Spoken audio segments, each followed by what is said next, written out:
जरा जोरानं जय श्री कृष्ण बोला. आपण श्रद्धांजली सभेत आलो आहे. जय श्री कृष्ण. ये अपन पूज्य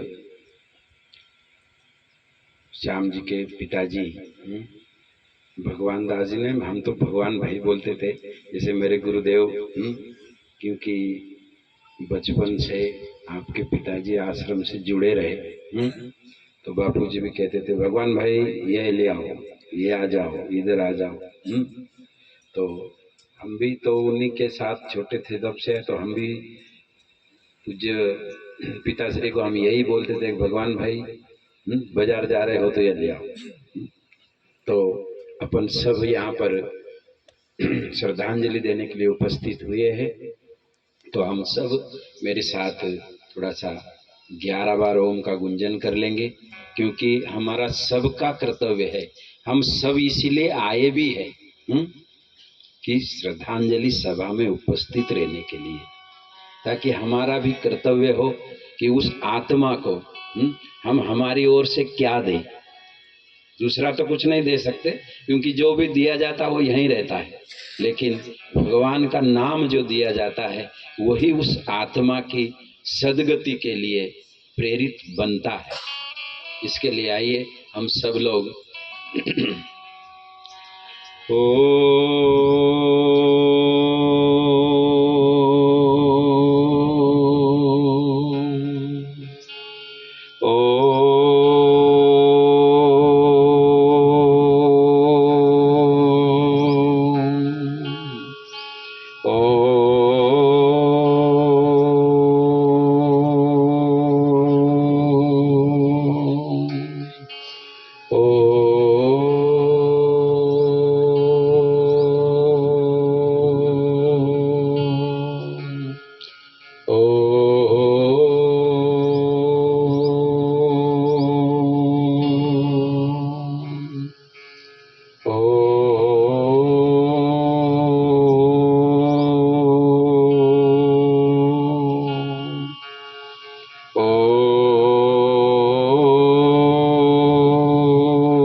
ओम शांति शांति शांति. सच्चिदानंद रूपाय विश्वोत्पत्त्यादि हेतवे तापत्रय विनाशाय श्रीकृष्णाय वयं नमः. अखंडमंडलाकारं व्याप्तं येन चराचरं तत्पदं दर्शितं येन तस्मै श्री गुरुवे नमः. परम पूज्य बापू जी को प्रणाम. एवं आज हम जिस जी की भगवान भाई की श्रद्धांजलि सभा में उपस्थित हुए, उनको भी मेरा प्रणाम. मंचस्थ विराजमान आदरणीय महामंडलेश्वर स्वामी जी, इनको भी प्रणाम. आदरणीय श्याम चेतन जी, आदरणीय हरीश चेतन जी, और आप सभी भाई बहन, आप सबको भी मेरा प्रणाम. जय श्री कृष्ण. मेरे भाई बहन, आज ये शोक सभा, श्रद्धांजलि सभा, आदरणीय हमारे श्याम चेतन के पिताजी हमारे बीच रहे नहीं, लेकिन स्वामी जी ने अभी अभी बताया कि हम पहले ही आपको दवाखाने में मिल चुके थे। और रामायण जी में एक चौपाई आती है, पुत्रवती जुबती जग सोई, रघुवर भगत जासु सुत होई। पिताजी माताजी वही धन्य है जिसका पुत्र भगवान का भक्त, रघुवर भगत जासु सुत होई। तो श्याम चेतन जी भगवान के भक्त गुरुदेव के शरण में तो आए ही थे बचपन से, लेकिन साथ साथ माता पिताजी का गौरव भी इसीलिए ऊंचा होता है कि अपना बेटा कुछ भगवान के लिए करे, कुछ राष्ट्र के लिए करे, कुछ जगत के लिए करे। इसलिए उनके जन्म देने का भी उनको एक उनका जीवन सार्थक होता है। इसके लिए स्वामी जी ने तो सब कुछ बता ही दिया, मुझे ज्यादा कुछ बताना नहीं है। लेकिन भगवान का भक्त हो बहुत अच्छी बात है। आज मैं बचपन से इनको भी जानता हूँ, उनके पिताजी को भी बचपन से मैं पाल में रहा हूँ, वो भी रहते थे। लेकिन स्वामी जी ने भी कहा कि श्याम चेतन जी साधु बनने के बाद भी एक परिवार के सामने, एक मानव समाज के सामने, एक संत समाज के सामने भी कि माँ बाप की सेवा उन्होंने की, सन्यासी अवस्था में भी, और करना चाहिए, और उन्होंने किया। तो उनको भी धन्यवाद है कि जिस कैसे भी परिस्थिति में उनकी सेवा उन्होंने बहुत अच्छे से की। तो अब ये दुख का समय है, ये तो अब वो तो साधु है, एक माता जी है, उसको थोड़ा दुख है ही, क्योंकि अपना जिनके साथ अपना संबंध हुआ वो उनके पति माता जी के, तो उनको तो दुख है ही है। लेकिन मैं बापू जी से, भगवान से प्रार्थना करूंगा, श्याम चेतन जी को, माता जी को, और उनके भाई भी यहाँ पर उपस्थित है, उन सबको भी ये दुख सहन करने की शक्ति तो परमात्मा ही देगा और देता है। और वो भी सक्षम है कि माता जी की सेवा, और ये दोनों माता जी और मैं अभी ये बीमार नहीं हुई, उसके 15-20 दिन पहले आए थे पालो। हाँ, वहां भी, और सुबह सुबह बैठक में मैं आरती में से आया, तो वो उनको पता है कि बाबा जी आरती में जाते हैं, मैं सुबह सुबह मिल लूं और चला रहूं। सुबह सुबह आए तो मैं बोला ठीक है, हाँ ठीक है वो। तो मैं हमारे एक हरिचेतन को, इनको किसी को बोला, मैं बोला भाई कपड़े ला दे। मैं उनको टोपी, रुमाल, धोती सब दिया। मैं बोला ये आखिरी है, अब ना जाने आपको कब मिलो। सहज में मैं बोला अब ना जाने तुम मिलते हो या नहीं मिलते हो। तो उस समय भी वो रोने लग गए, हालांकि मेरे से बहुत प्रेम था। जब भी पाल आए तब बिना मिले मुझे नहीं आते थे, दोनों माताजी। और बचपन की बात बताऊं, क्योंकि आत्मा परमात्मा की बात तो मेरे स्वामी जी ने बता दी, लेकिन आज श्रद्धांजलि, बस ये आखिरी ही उनका गुणगान है आज।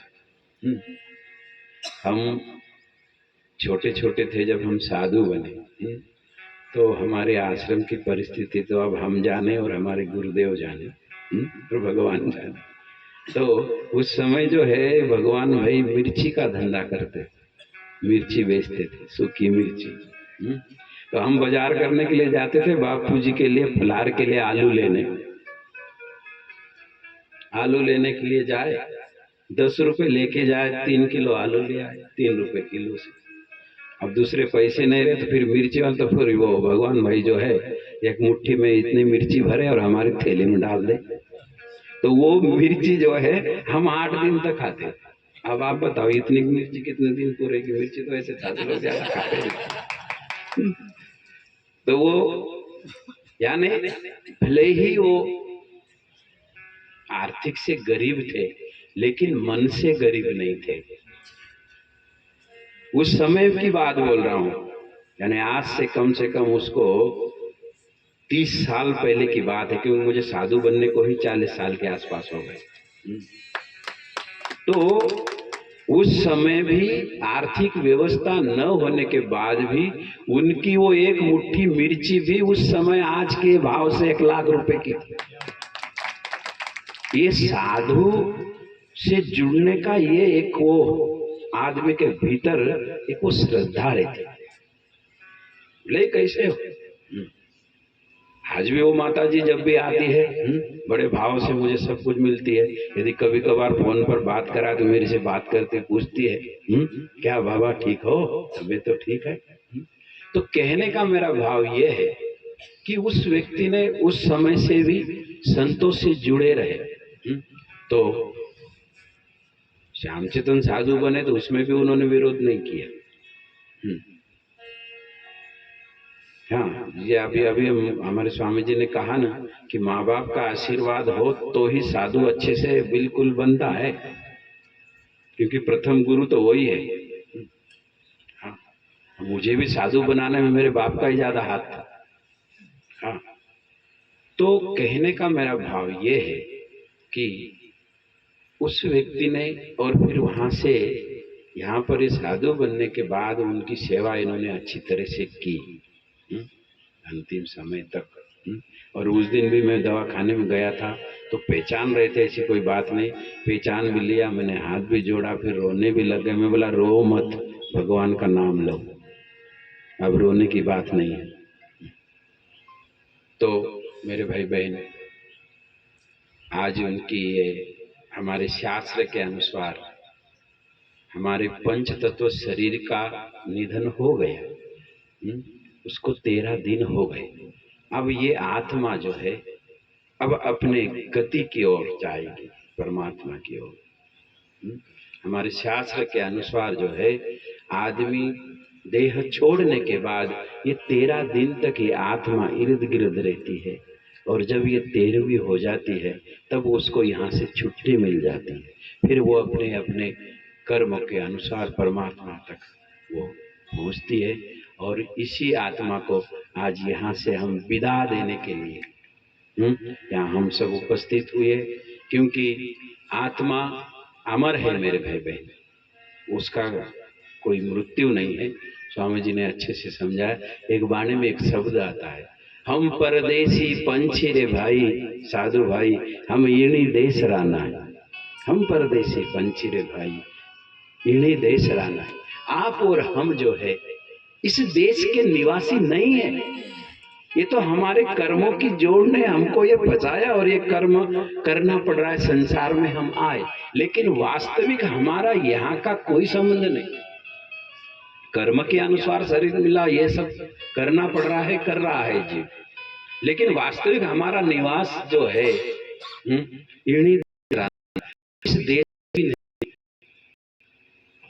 हम तो उस परमात्मा के देश के लोग हैं, ये आत्मा उन्हीं की है, परमात्मा की है। तो मनुष्य को यही करना है कि मेरी आत्मा में परमात्मा तक कैसे पहुंचा जाऊं, मुझे ऐसे सत साथ में कुछ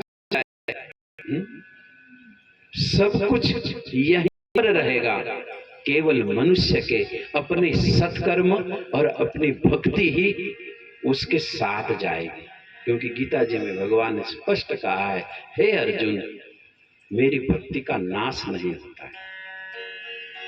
इसलिए जो जीवन में की हुई भक्ति है, जीवन में किया हुआ जो पुण्य है, जो सत्कर्म है, वो ही जीव के साथ जाएगा, वरना खाली हाथ आया था खाली हाथ जाए, कोई हाथ में कुछ नहीं लेके जाता। इसलिए मेरे भाई बहन, हम हमारी हम सबकी तैयारी कर लेते हैं। यदि हमको 10 दिन बाहर भी जाना हो ना, तो 10 दिन पहले से घर में वो बोलते रहता अपने बेटे को, अपने पत्नी को, मुझे बाहर जाना, जरा तैयारी करना, जरा तैयारी करना, मेरे कपड़े धो के प्रेस कर देना, बाटीची में भर देना, ये करना। जाना है केवल 10 दिन, और 10 दिन के पहले से बोल रहा है। लेकिन अब जब पूरा जीवन बिता के जब यहाँ से जाना है, तो उसकी तैयारी के लिए हमारे पास कुछ नहीं। ताकि इसकी तैयारी के लिए तो पहले से तैयारी करनी चाहिए, लेकिन जीव तैयारी नहीं करता और धोखे में आता है। लगता है कि नहीं नहीं नहीं, मैं तो अमरज हूं यहाँ, और कब चाबी निकल जाएगी पता नहीं। तो इसके लिए हमको अच्छे सत्कर्म हम करें, परमात्मा की भक्ति करें, भगवान का नाम ले, वही हमारे साथ जाए। ऐसे आप और हम सबको करना है। केवल संसार कर लेना ये कोई बहादुरी का काम नहीं है। बहादुरी का काम तो ये है कि अपनी आत्मा को परमात्मा से मिला देना, सब कुछ करते हुए भी। तो ये तो सब कुछ संसार में आए हैं, तो सब कुछ करना पड़ेगा। कमल का फूल जो है कीचड़ के बिना खिलता नहीं, पानी के बिना खिलता नहीं, लेकिन वही कमल के फूल के ऊपर यदि पानी का एक बूंद डाल दो तो वो सहन भी नहीं करता। इसी के लिए इस संसार में हम आए, तो बस इसी प्रकार से कमल के फूल के नहीं जीना है कि वो संसार में रहे, कीचड़ में रहे, पानी में रहे, लेकिन अंदर से कहे कि ये कुछ नहीं है, मेरे को मेरे परमात्मा के पास पहुंचना है। तो आप सबको भी इस श्रद्धांजलि सभा में मैं बहुत बहुत धन्यवाद करता हूं कि आप सब लोग आए। और स्वामी जी ने बता ही दिया था कि उस दिन हम नहीं आ पाए, और उस दिन हमारी कोई उतनी ज़्यादा ज़रूरत भी नहीं थी, फिर भी आश्रम के संत मैंने भेज दिया था। तो जिस दिन जाना है स्वामी जी ने कहा कि अपन उसी दिन चले। लेकिन बिजी बहुत है, मैं भी और वो भी, आप भी जो है अभी 29 नवंबर, 30 नवंबर और 31 नवंबर, हाँ दिसंबर, अगले महीने बहुत बड़ा एक समरस का एक कुंभ, समरस ऐसा उन्होंने अभी नाम दे रहे उस कुंभ का। और तो उसमें करीब करीब 300 से 400 संत आएंगे। बहुत बड़ा विधायक प्रोग्राम, जो 10-11 साल